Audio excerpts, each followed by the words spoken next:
is evoked. Yeah. Shishya is evoked in you. Shishya means humility. Shishya means teachability. Shishya means devotee. And so, before you would have interacted with a family, and they would have driven you crazy, so that all the roles would have been jumbled up: son, daughter, mother, father, husband, wife, all these things, friend, employer, employee, all these things. So it's all jumbled up and one doesn't know who one is, and all this you have to disentangle the devotee from all this. That is the core identity. So when you say Swagurum Pranamya, when the Upanishad says, when you do a mental salutation to either Guru or Ishta Devata, your own form of Bhagavan, when you do that, usually both are recommended.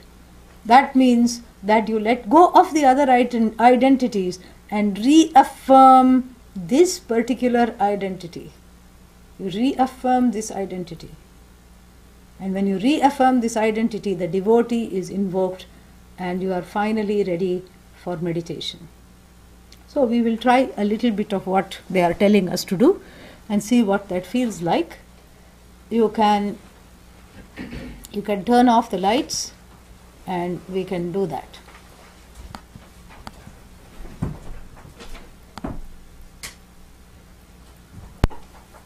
This meanwhile has gone again.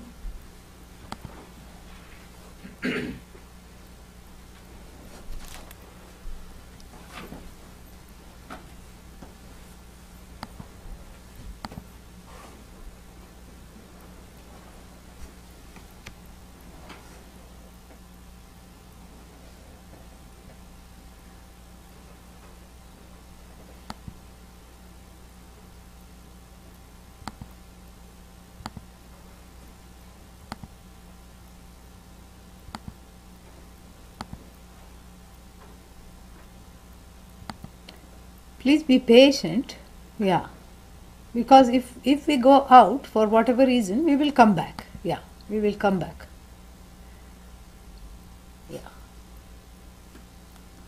Sitting in a comfortable position, Sukham, Sthiram, Asanam. Eyes are softly closed.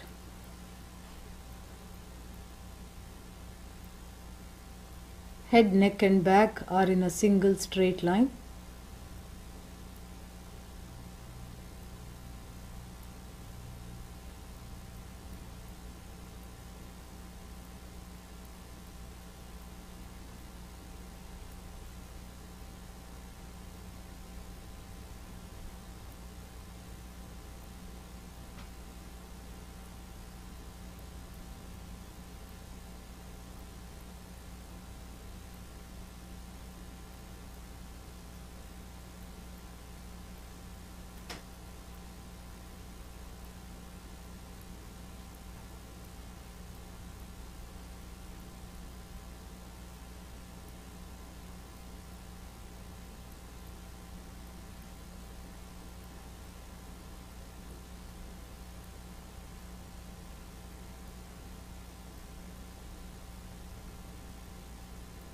Nadi Shuddhi, alternative nostril breathing.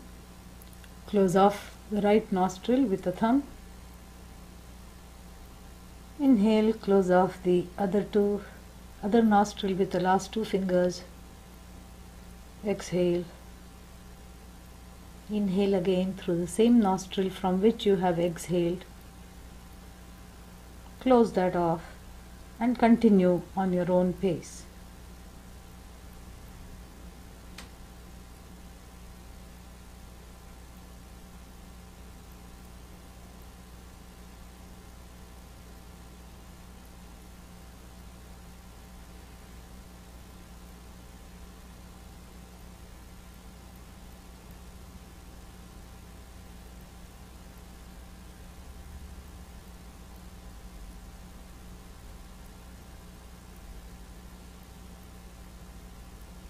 This is a very powerful practice that balances the hemispheres of the brain, and it is recommended that one does this for 6 minutes if one can. which is the time that the blood takes to circulate in the body.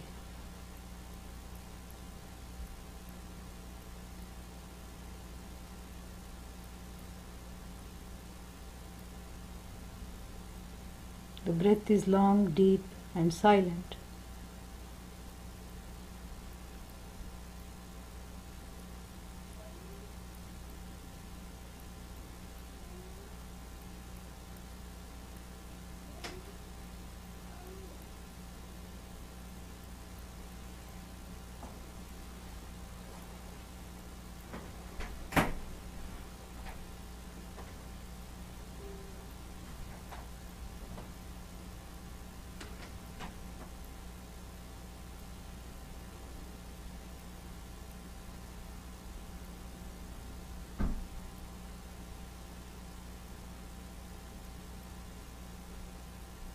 Next time you inhale through the left nostril, allow the hand to come down.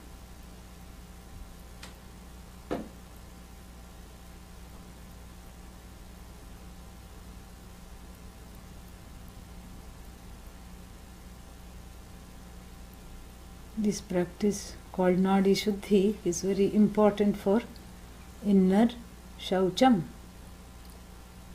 calming the mind down, allowing it to be present.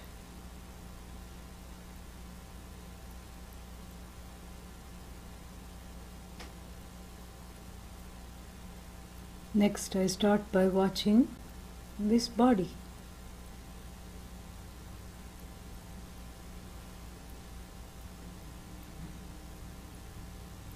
I just witness the body.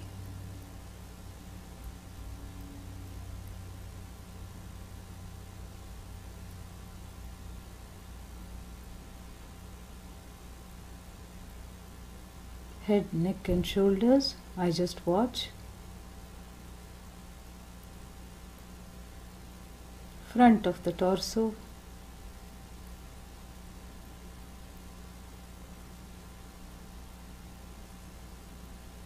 chest, stomach, abdomen, back of the torso, upper back, mid back, lower back. I just watch.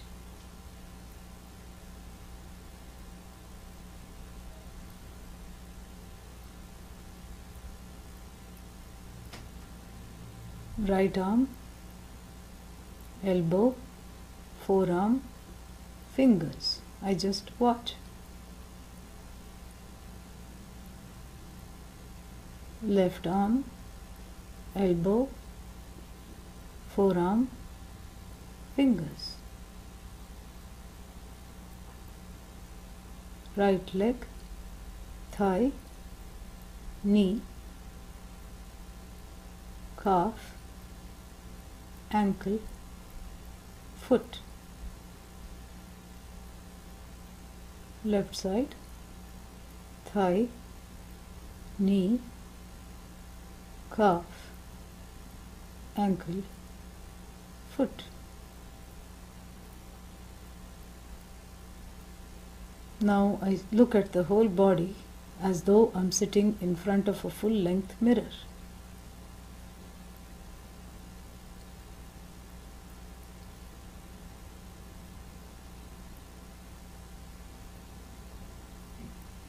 This body is watched by I. Who is this I that is watching this body? Dehi watches Deha. The one who has a body watches the body. Who is this I? Who is the observer? Who is the meditator? Dhyata kaha. Who is the meditator?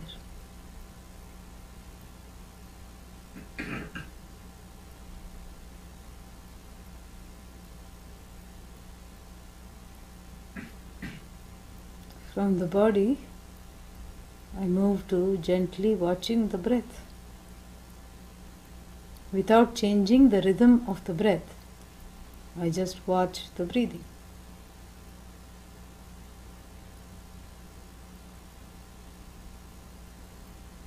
Prana, breathing.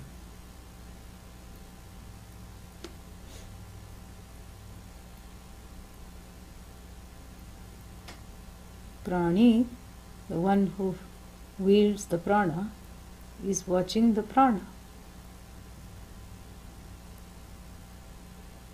Prana makes this body alive, but what about I, the observer? Body dependent on prana. I independent of prana. I am independent of everything that I can see as an object, that I can observe. Who is this I?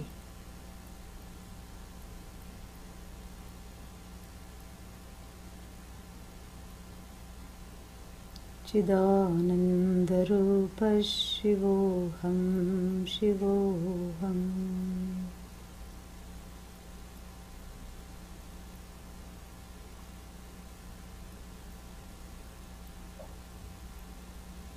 Moving now to watch the mind.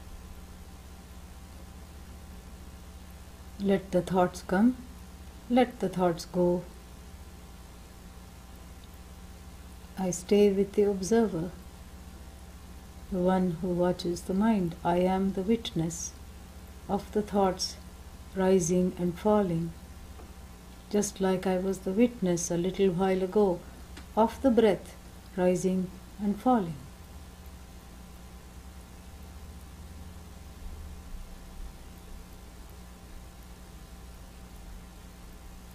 If I can observe the mind, who is I?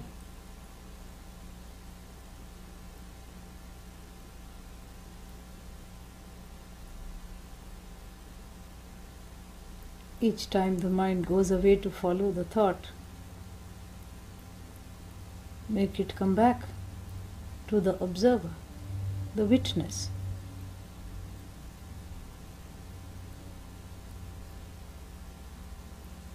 The presence. Aham, I.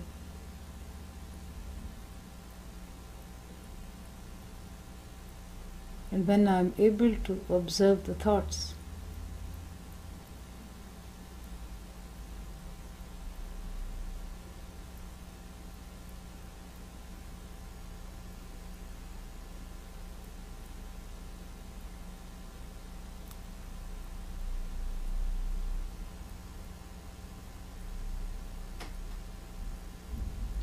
I can see that I am a witness. Dhyata, the one who observes everything, including the body, mind, senses, is the meditator. Dhyata.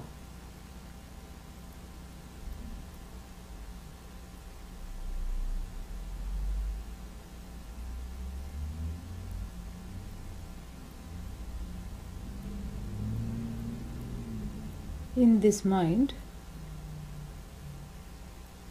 quietened by watching, I place a simple mantra. Today we will just use Om Namah Shivaya. Shiva, that which is auspicious, which is the nature of myself. Om, a word for Bhagavan, a sound of blessing. Namaha, my salutations.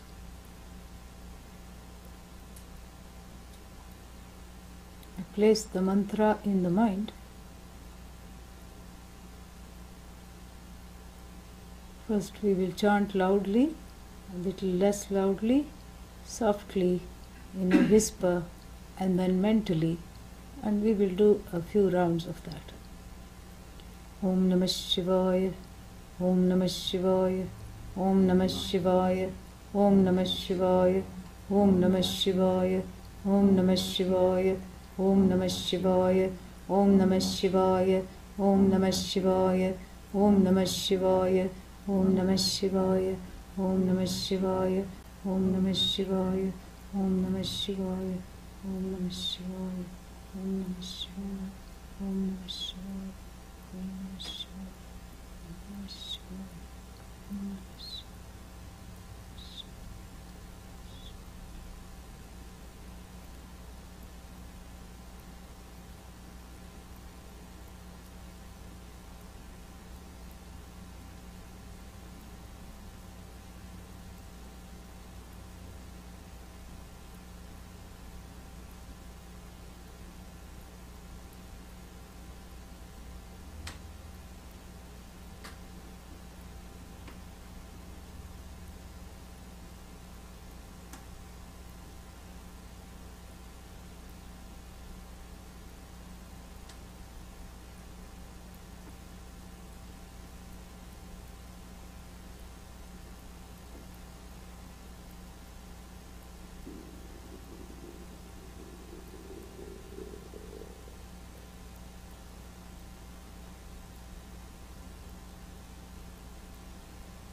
Om Namah Shivaya, Om Namah Shivaya, Om Namah Shivaya, Om Namah Shivaya, Om Namah Shivaya, Om Namah Shivaya, Om Namah Shivaya, Om Namah Shivaya, Om Namah Shivaya, Om Namah Shivaya, Om Namah Shivaya, Om Namah Shivaya, Om Namah Shivaya, Om Namah Shivaya, Om Namah Shivaya, Om Namah Shivaya.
Allow the chanting to come to a close.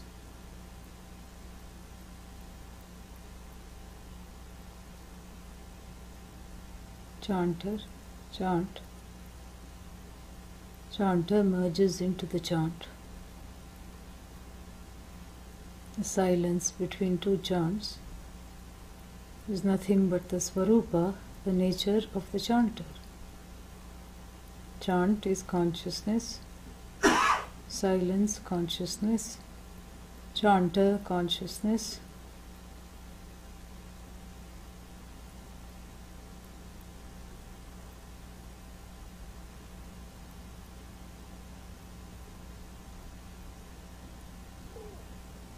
एको देवः सर्वभूतेषु गूढः सर्वव्यापी सर्वभूतान्तरात्मा कर्माध्यक्षः साक्षी चेता केवलो निर्गुणश्च. One effulgent consciousness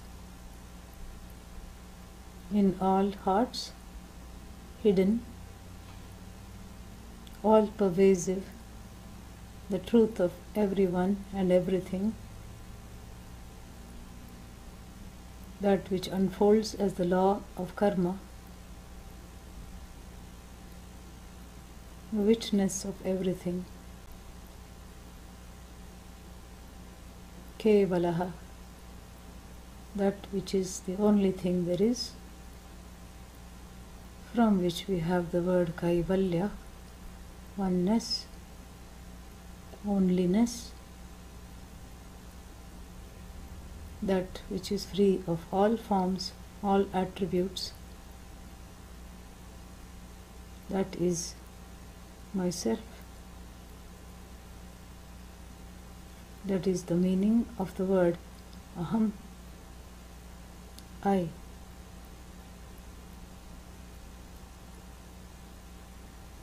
The non-wanting, self-contented I am. I simply am.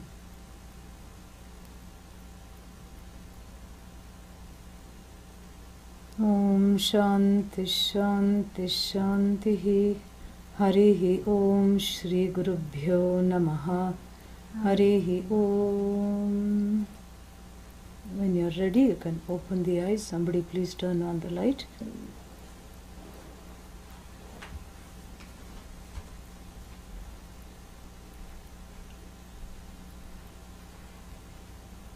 We will take a short break, 10 minutes, and then we will come back for the next class.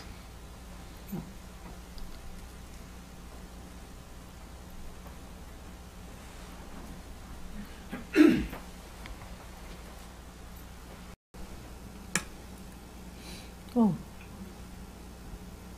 where is Dr. Hari? He is here? He's here.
Oh, too hot. I'll put some Yeah, coffee. please.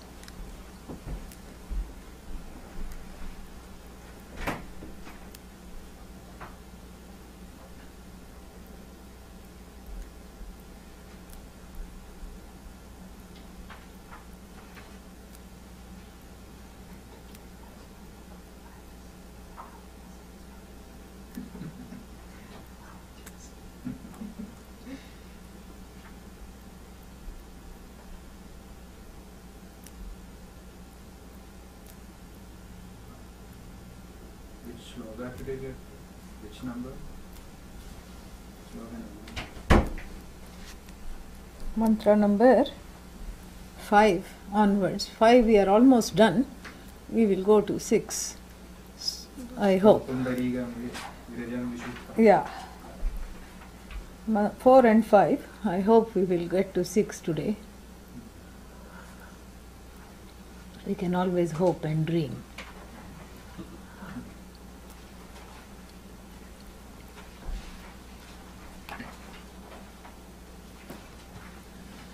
ॐ भद्रं कर्णेभिः शृणुयाम देवाः भद्रं पश्येमाक्षभिर्यजत्राः स्थिरैरङ्गैस्तुष्टुवागुंसस्तनूभिः व्यशेम देवहितं यदायुः स्वस्ति न इन्द्रो वृद्धश्रवाः स्वस्ति नः पूषा विश्ववेदाः स्वस्ति नस्तार्क्ष्यो अरिष्टनेमिः स्वस्ति नो बृहस्पतिर्दधातु ॐ शान्तिः शान्तिः शान्तिः ॐ सहना भवतु सहनौ भुनक्तु सह वीर्यं करवावहै तेजस्विनावधीतमस्तु मा ॐ शान्तिः शान्तिः शान्तिः वेदांत विज्ञान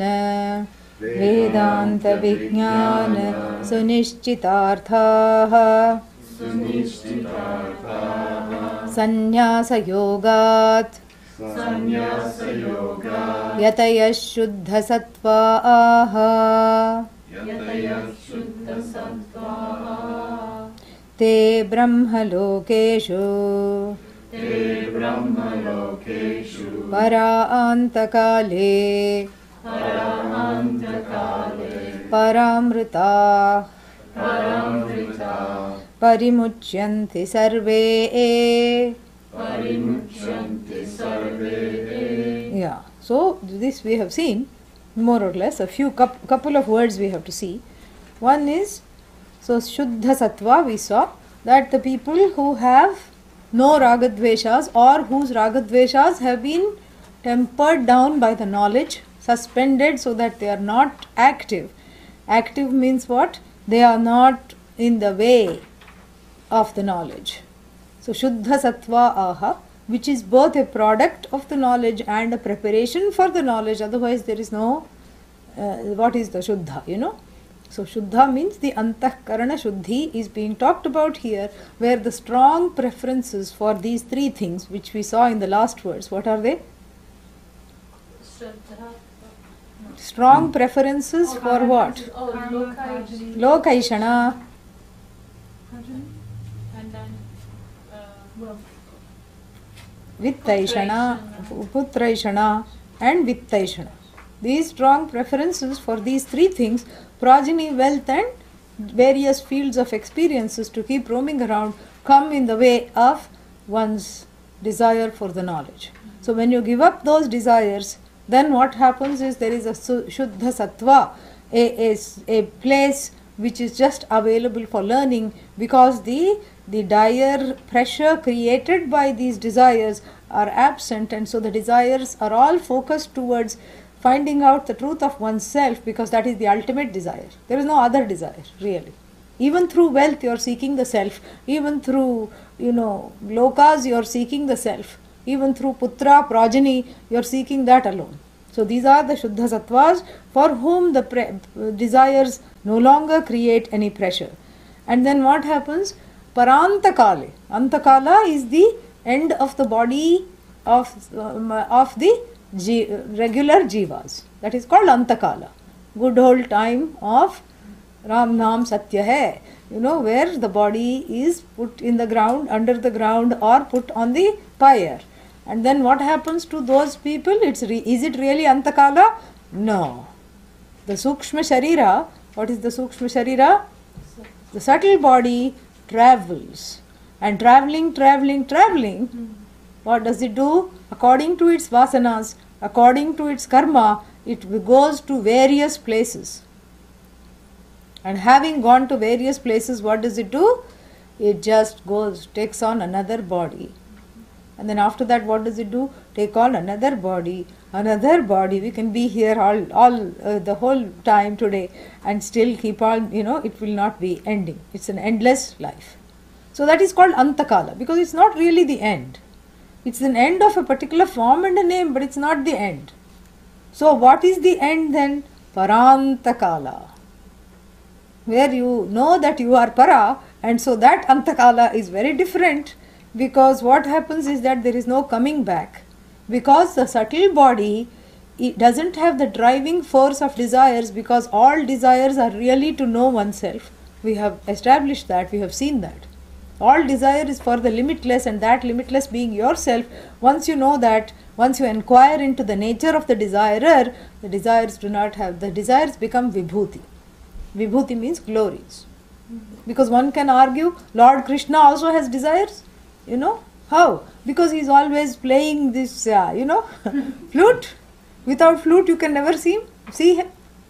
Pitambaradhari, he likes yellow color, always yellow he is wearing, and dancing with all these, gopikas, the milkmaids and all these people, he is dancing, he has got, plus also he has got another fetish. What is the other fetish? Peacock feather fetish, he is always sporting a peacock feather. That's the very idea, sporting. Yeah, that is where the secret is. Sporting means if you take away the peacock feather from Lord Krishna, he will not be sunk into despair. If you confiscate Lord Krishna's flute, he is not going to be suddenly sad.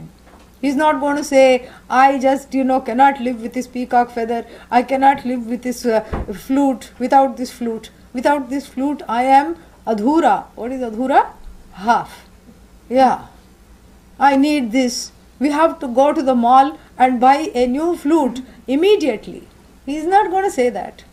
This is where, similarly, in the Jnani, the desires become vibhutayaha, glories. So fulfilled, okay. Unfulfilled, no problem at all. So this is why the Sukshma Sharira is not a loaded Sukshma Sharira which has to act up and then get reincarnated, which forces the reincarnation, because the Sukshma Sharira is the storehouse of uninterrogated desires. And those desires are uninterrogated because one has not inquired into the nature of one's own self. And if you haven't inquired into the nature of own self, what happens? Then you keep desiring all the various kinds of useless things, and those useless things become the force for creating the new incarnation. You keep saying ice cream, ice cream, ice cream, ice cream, ice cream. Then what happens next life? I've told you. Huh? What happens? Yeah. Yeah, you scream for ice cream. Next life, you work in Baskin Robbins, which is the ice cream shop. How many? 31 flavors they advertise. So after 3 days, you get free ice cream. You're sick of ice cream. This is you don't want to look at ice cream your whole incarnation. Yeah. Or you are born as a milk bacteria, because if you're it's called listeria. Yeah, and then you bother other people after going and sitting in their intestines. You become a milk bacteria, not the good bacteria that makes yogurt and all. For that also some extra punya is required. But you become the incarnation that exhausts other people's papas. Ayyo Rama, this is a big thing. Yeah. So the force of the desire is what keeps the self-ignorance. See, there are two aspects to self-ignorance. One is I don't know myself. Even dogs can say I don't know myself. That doesn't create problems. The problem is if I don't know myself, I have to have a posturing. I am educated. I am suited, booted and tied up. I have a job. I have a family. There's nobody, like my child, my son, my daughter, my, parents, my lineage. These all become the identity of the person. Are they not the identity of the person? They are the secondary identity of the person. The primary identity of the person is Brahman. Brahman plus family, Brahman plus education, Brahman plus suit, coat and tie, Brahman plus, all these things. It's like infinity plus a little ornament. It's not going to make any effect on the infinity.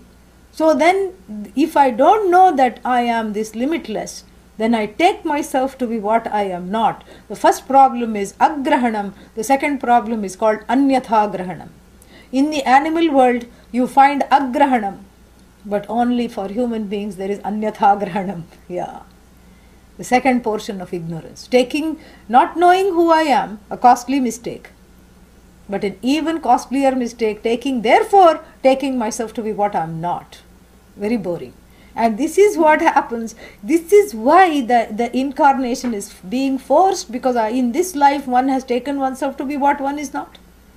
And so then, because one has taken oneself to be what one is not, one is keeping on looking for avenues to fulfill all these various desires, because the desires comes because we don't know what one is, one doesn't know. And to fulfill the desires, new incarnations are waiting, from listeria to hysteria, everything is waiting. Yeah. So what do you do, And so that's why the Parantakala means that there is nothing to come back. Everything is resolved. That is what makes the Antakala into Parantakala, because the basic desire has not morphed into various other desires. The basic desire is I want to be free.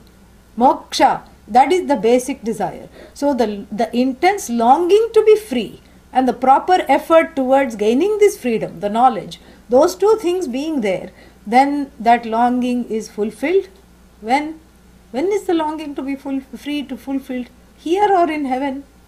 Here. That is what is called Jivan Mukti. Yeah. Otherwise, if you wanted to go to heaven, you should just be going from heaven to heaven. Wow, this human life is a big detour or what? So much for all those theologies that say the point of life is afterlife. If the point of life is afterlife, what's the point? What's the point of life? We don't say that. We say that the point of this life is to know that there is the afterlife is also this life, the before life is also this life, the past and the future are all raveling in the now. And as we have seen many times before, if you have regrets from 20 years ago, when are you regretting them? No? Atreva. And if you are worried what will happen to me 20 years from now, will I have money for retirement? Will I have, people around me? Will I be all alone? Will I have a house? If you are worried 20 years hence, anxious. When are you anxious? No. Where is the past? The person of knowledge makes a repast out of the past. Yeah. Eats it up, swallows it in the wake of the now, in the wake of knowing that one is right now. And so here we are talking at the end life of the person of knowledge, and the person of knowledge at the end, the body dies and the body goes back to the gross 5 elements. The mind and all the Sukshma Sharira, the subtle body, which is powered and fueled by desire, that's how it's got a little jetpack of vasanas, that's how it travels to various lokas and takes on another body. But that jetpack is not there. There is nothing to propel it. In fact, the Sukshma Sharira resolves. And what is the Sukshma Sharira composed of? It is composed of the subtle elements. So it goes, the gross body goes back to gross elements. The subtle body, nivartate, goes back to the subtle elements. Then there is a third body. What is that third body? Causal body. Karana Shariram. And what is this Karana Shariram comprised? What does it comprise? Ignorance. What kind of ignorance? Self-ignorance. What other ignorance is there, really? Only when one is ignorant, one thinks there are many kinds of ignorances, but really the main thing is self-ignorance. So the self-ignorance fashions the bodies. That is called Karana Shariram. The causal body is nothing but the body of ignorance about that you are not the body. That is the causal body. And the causal body not being there because the self-ignorance has been eradicated, it is called Parantakala, because that person while alive was being worshipped as an incarnation of Brahman alone. Atmagyam hi archayet bhutikamaha. It is written in the end of the Mundakopanishad. May the desirers of anything, even the material things, go and worship someone who knows the Atma, who is the teacher of the Atma. Please worship. And why is this given? This is given because the teacher of Vedanta does not want anything for themselves. So if they don't want anything for themselves, what happens? They become a altar of surrender for other people who want things. So whatever other people say, oh please give me this, please give me that, just like you go to the altar of Bhagavan and you can confidently offer 108 laddus, right? Why can you confidently offer? Because you know that Ganesha is not going to eat even one of them. Yeah, all will be left on the plate for you. Yeah. In 1990s, Ganesha started to drink milk everywhere it became, and it was cute because it lasted 10 days. Already people were getting worried. What if he drinks all the time? Where will we go? If Ganesha says 5-6 laddus I'll leave for this fellow, and the other 103 I will have, next day nobody will make 108 modakams. Yeah. So, because Ganesha has total vairagya, samagram vairagyam, because because he has all knowledge, Bhagavan has all knowledge, the all knowledge brings in all vairagya. Similarly, the Jnani here described has all knowledge and all vairagya, therefore becomes an altar for other people's prayers. And if your prarabdha does not oppose that, then it may come true also. If the prarabdha is not what is called prabala prarabdha. Even for medicine to work, the prarabdha must be there. Even for desires to be fulfilled, that prarabdha must not oppose it too much. So if it is not prabala prarabdha, if it is not too much forceful prarabdha, the prayer works. The jnanis, when you pray to the jnani, it becomes a sankalpa. And then after the body of the jnani dissipates, at the time of the death of the body, then the jnani continues to be an altar of surrender for other people. So while the person was alive, worshipped as Ishvara, after the person's body passes away, still worshipped as Ishvara.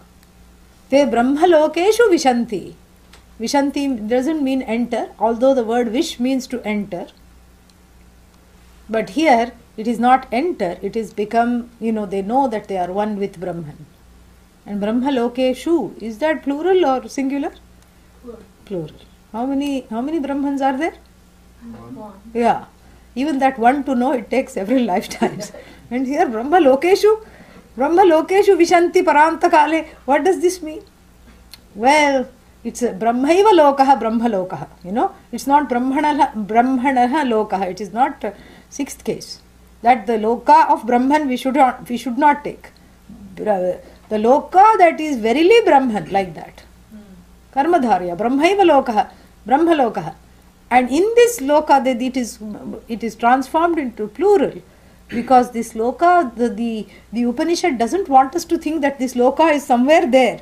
Just like bhuloka, bhuvaha, suvaha, mahaha, tapaha, janaha, satyam, these 7 up are there. 7 lokas up, better than this. That is called 7 up. And then the 7 down are also there. What are the 7 down? Atala, vitala, sutala, dharatala, rasatala, mahatala, patala. These are the 7 down. Meaning, from the standpoint of bhuloka, from the standpoint of where we sit, there are 6 other better lokas and 7 other not so good lokas. Correct? So then the 8th one must be brahmaloka. No. That is why the plural is there, so that you don't think that it is going to some loka, because this jiva is just a traveler. Always wants to keep going somewhere. The jiva has wanderlust. Yeah. That wanderlust should be converted to wonderlust. I wonder who I am. Then only the wanderlust will go and the person will be enlightened. So the jiva has, this wanderlust. So therefore it is quickly made into brahmalokeshu, so that you see that everything that is here is Brahman alone. So the pot is Brahman, thought is Brahman, cat, mat, hat, rat, everything is Brahman. So therefore, in that world alone, which was already described nihitam guhayam, which is available in the buddhi as the content of every cognition. Because you see, in every cognition, there are 2 things. There is something that is variable and something that is invariable. So what is the variable aspect of every cognition? The object, correct? Pot. Thought of pot, thought. Pot cognition. And then white rose cognition. A slightly bigger white rose cognition. Red rose cognition. And then a slightly smaller pot cognition, which has a little flower. So, small flower pot cognition. Right? So many cognitions. These are the objects of cognition are discrete. Yes or no? Yes. Yes. What about the subject? What about the cognizer? No. Because in every cognition there is an invariable cognizer. So every thought of the discrete object reveals nothing but the invariable one, who is the witness of everything.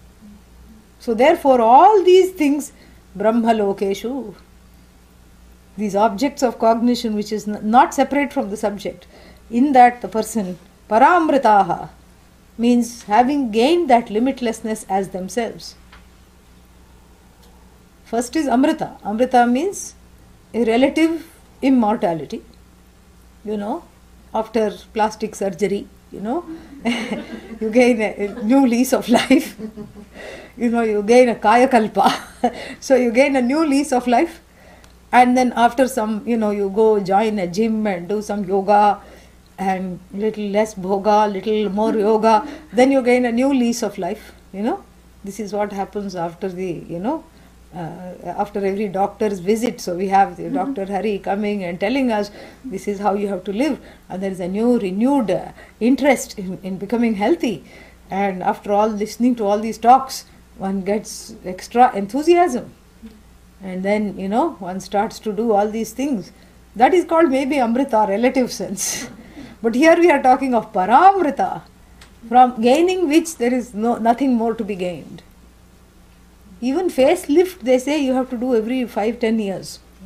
Yeah, because the face falls. Yeah, opposite of facelift is what? Face drop. Yeah.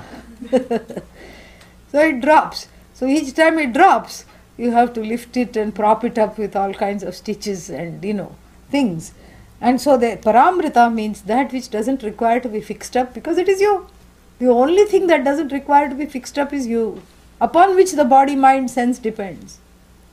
And the body you maintain because it's a vehicle for moksha. That's what the Shastra says. Especially the human body you maintain because it is a vehicle for moksha. And then, what happens is that you enjoy the body as long as it is to be enjoyed. When it is ready to drop, it doesn't come back. There is no force to get on another body. Paramrataha. Paritaha mucyanti sarve. Sarve te. Who is this sarve? Eke. That was described as Eke. A few. So all of those few who have chosen this knowledge, parimucyanti, paritaha mucyanti, means all around they are free, completely they are free. The word pari is a upasarga, is a prefix that shows completely. Parimarjanam, the complete sweeping away. Parimojanam, the total freedom. Usually you have freedom, you have freedom from the neighbor. Noisy neighbor. Why? Because you moved. Yeah. That is just called mojana within samsara. Then you have freedom from the boss. You didn't like the boss. Why? Because you changed the job.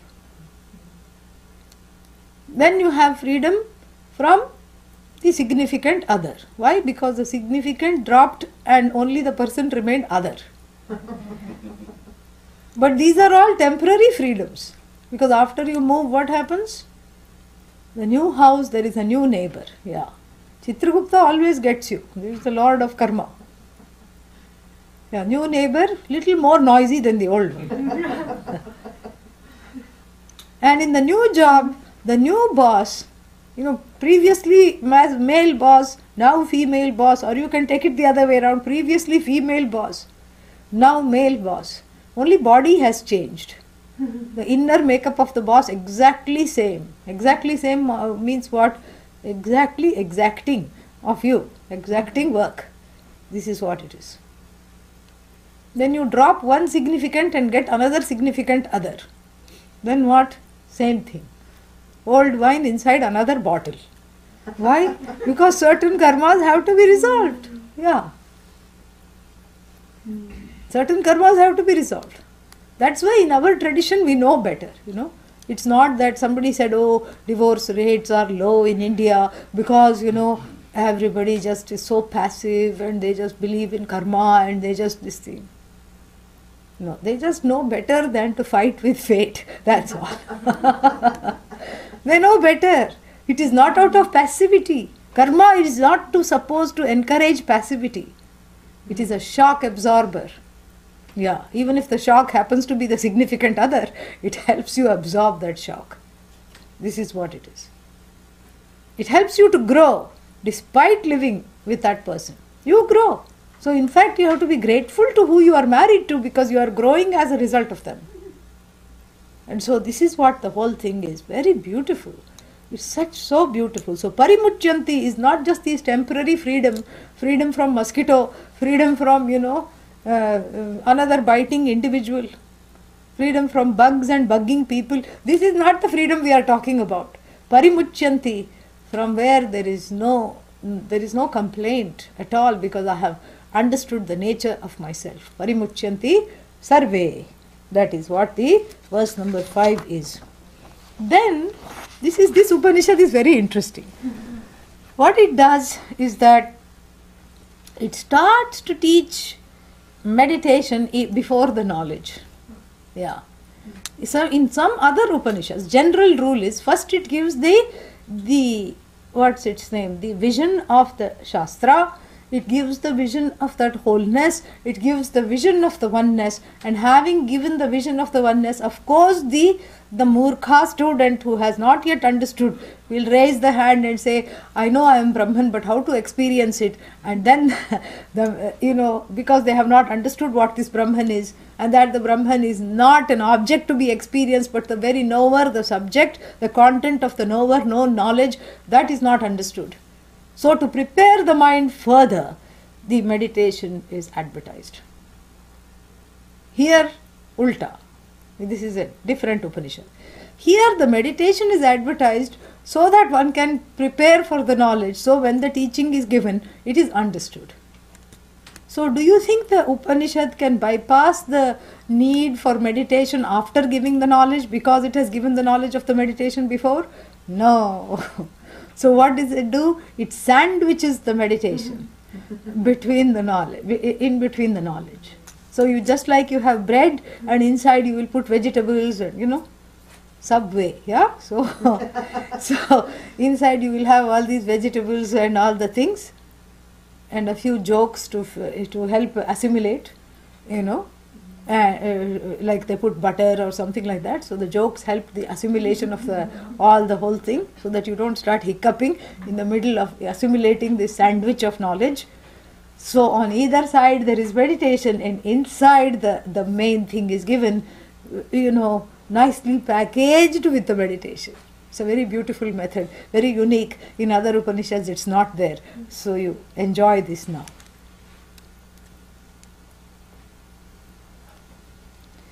Viviktadeshe cha sukhasanasthaha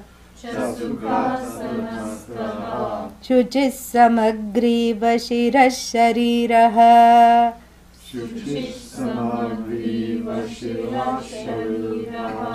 अत्याश्रमस्थः सकलेन्द्रियाणि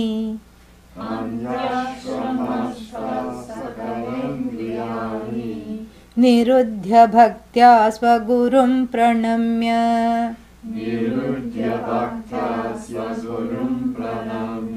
Yeah, since there was a little hesitation, we are going to repeat this. Vivikta deshe cha sukhasanasthaha. Vivikta deshe cha sukhasanasthaha. Shuchis samagriva shiras sharirah.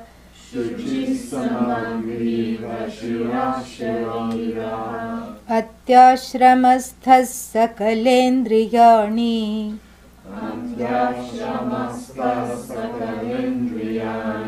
निरुध्य भक्त्या स्वगुरुं प्रणम्य.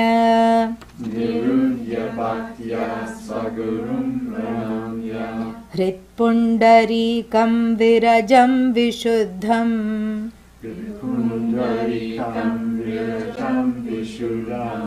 विचिन्त्य मध्ये विशदं विशोकम्.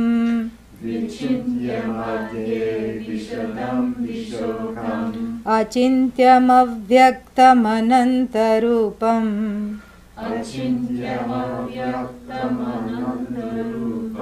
प्रशान्तममृतं ब्रह्मयो शिवं प्रशान्तममृतं ब्रह्मयोनिं. शिवं प्रशान्तममृतं ब्रह्मयोनिं. तथादिमध्यान्तविहीनमेकम्.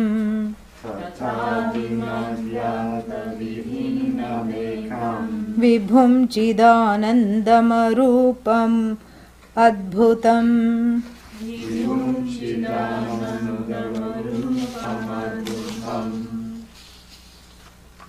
उमासहायं परमेश्वरं प्रभुम्.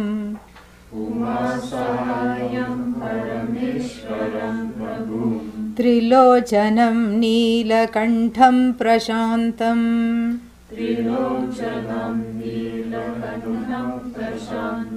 ध्यात्वा मुनिर्गच्छति भूतयोनिम्.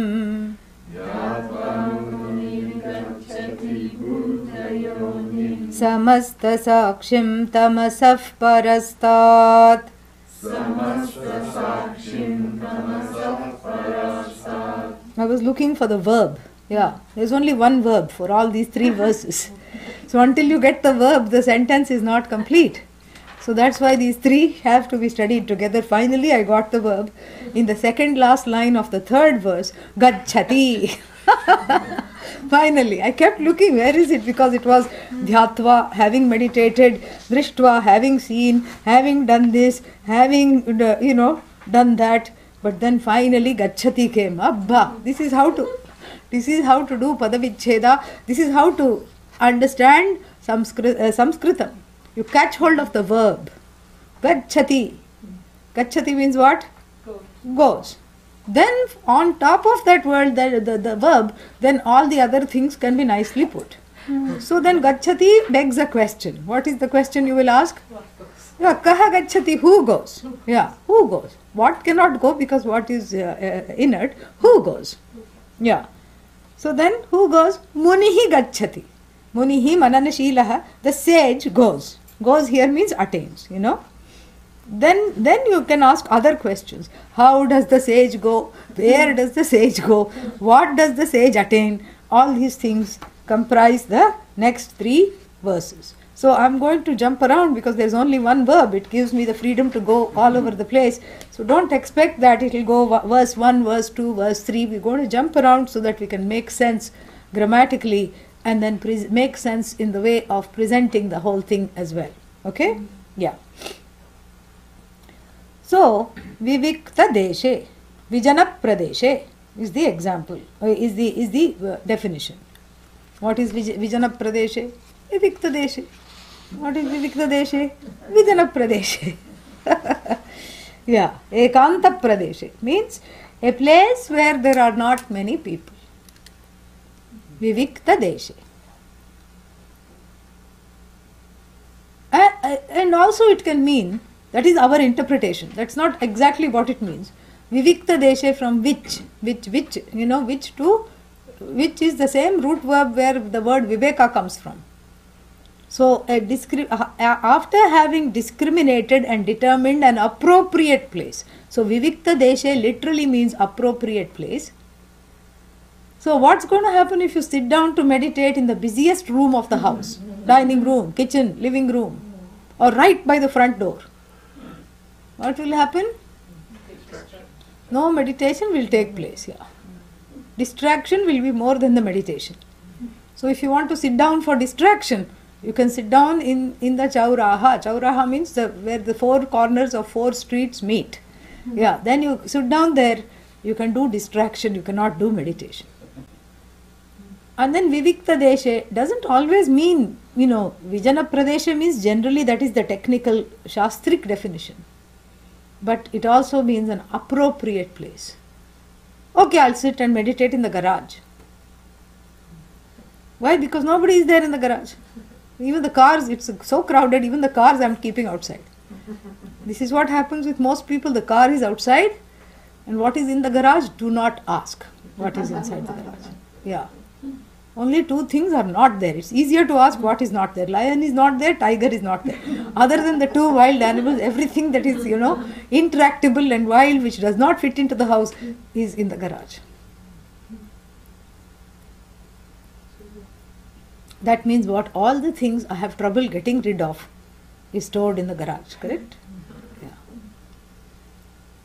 And if you go and sit there, Chilajina Kushottaram, so you take one deer skin and then you take some, Kusha grass, like the Gita advises in the 6th chapter, same thing. Gita has taken from Kaivalya only. Samakkaya Shirogrivam Dharayan Achalam Sthiraha, all this is from Kaivalya only. So there you go, spread a mat and sit down in the middle of the garage. What will come? Yeah, asthma attack because of all the dust. That's what is going to come. You're going to start sneezing because there will be so many allergens. Garage, nobody dusts, correct? It's a place where everything gathers dust. And also, let's say you didn't have an allergy attack. You have a strong immune system, you didn't have an allergy attack. Sitting there, what will happen? You will look, oh, that one I bought when the child was 3 years old. Now how old is the quote unquote child? 23, that's all. And so for 20 years this has been lying there. Pram, that what do you call pram in this country? Stroller, yeah. And then you look around somewhere there, something else, old something, which is not even being sold in the stores anymore because it is that outdated. Then you have a thought, maybe it's worth a lot of money. People think like this. Old things, old yantras, all kinds of appliances in disrepair. Once this really happened. Somebody said, come see the house. We have purchased a new house. I said, okay, back east. So I went and then I saw a curious thing, because new house means I'm hoping it will be empty, right? Because they are just moving in or they have just moved in. Not this family. Then they said, please bless the garage also. I had the shock of my life. I said, where are all these things coming from? Well, some of are the leftover building materials. Okay, but that's just a few, pieces of wood there. What is the rest of it? Rest of it has been transferred from the old garage of the old house. Yeah, 7 toasters in a row. Do you have a toaster business? No. Then what is it? I like to fix old things. So it's a hobby. So all the old things I buy from other garage sales and put it in my garage. So if this kind of a place is your place of meditation, one namaha is not enough. You have to say namo namaha. Meaning, this is it, Yeah. Because you will be reminded of all the old things. You will feel bad that you haven't cleared them out. And then the junk outside reflects the junk within, correct? Yeah. So this is what happens. There will be no meditation. So vivikta deshe, like a place that reminds you and encourages you to meditate. And those places, Adi Shankara says in his Bhashya elsewhere, are 2 in number. One is a drishyaha. Drishya means where the river flows, where the grass grows, where the trees are there, where there is a nice mountain range like the Himalayas. Sit by the Bingni. That doesn't disturb. In fact, nature never disturbs. When I am faced with nature, I have what is evoked in me is an objective, non-demanding person within me is invoked. So nature never disturbs. And if nature doesn't disturb, then I can sit by the water, I can sit by the mountain, I can sit in all these different ways. Vivikta deshe. And then what? I have to go back, yeah. Sukhasanasthaha. This is very important. Sukhasanasthaha. Sukhasanam. Asanam has 2 meanings. Asyate iti asanam.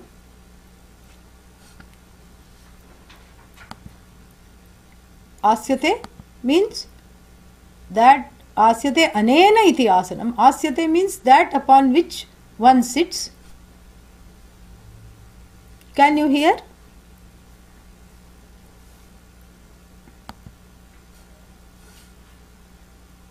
Okay, no sound. I have to log in again.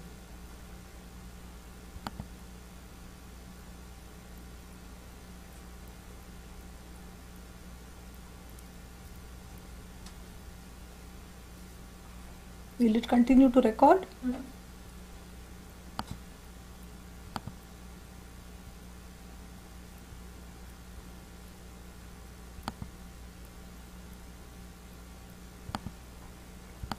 Asyate iti asanam, which means the posture of sitting. Asyate anena iti asanam, the seat itself. So the seat itself, in those days they used to put some grass, kusha grass, and then they would put deer skin, not tiger skin. Deer, because it is gentle and calm. Only Lord Shiva can sit on tiger skin. Yeah. So deer, because it is calm, so that the dampness from the, they used to meditate on the river side and all this, so the dampness doesn't come. They used to put that and then put a piece of cloth on it. That was the asana. And here in the modern day, if one is feeling comfortable to sit in a on the floor, because here we have carpets, we have so many things, cushions, etc. So that's a better position. Or if that is not possible, you sit on the chair, no problem. So that is one asana. Another is the posture itself. Sukhasana means a free asana which is comfortably uncomfortable. Because if it is too comfortable, what will come instead of meditation? Yeah, Nirvikalpa Samadhi, instantly. Sleep. Sound sleep. And then, Sukhasana therefore is a free Padmasana, recommended. Sukhasanasthaha. Sukhasane tishtati iti sukhasanasthaha. The one who is in that Sukhasana. What does that person do? Shuchihi. Shuchihi means clean. So it's recommended that before meditation, the shower be taken. Bahya Shuchihi. So that one feels clean. And Bahya Shaucham is a reflection of Antara Shaucham. So inside also, one gets into a calm place where all thoughts of revenge and difficulties are not kept on repeated in the mind. All the difficulties one is having, one is able to suspend that. Antara Shaucham through puja. That's why people do meditation in the puja room after puja. Because the puja has brought the mind to a certain ekagrata. Then after puja you sit quietly. You sit in a place that is meditative, where lots of people are not going to come and disturb you. And then how to sit is also given further. Samani griva shiram cha samani griva cha shiram cha shariram yasya samak griva shiras shariraha. So the person is sitting in a one straight line with the head, neck and back in one line. And this is deadly otherwise, because if you just start slouching, what will happen? Sleep will come. Immediately it will come. You try. And anybody who has insomnia, please meditate. And immediately sleep will come. Immediately sleep will come. So then, what else? Samakkaya shiro grivaha. Then, atyashramasthaha sakalendriyani nirudhya bhaktya swagurum pranamya. So these three words, atyashramasthaha sakalendriyani nirudhya, we will see later. Bhaktya swagurum pranamya. You start with a silent prayer to your teacher. It is recommended. Who is the teacher now? Mahavakya Upadesha Karta. That is the teacher. The one who teaches you about self-knowledge. That is what is the definition of the word Guru in this very Upanishad and in other Upanishads also. Gukaraha andhakaro vai rukaraha tannivartakaha. Andhakara nirodhitvat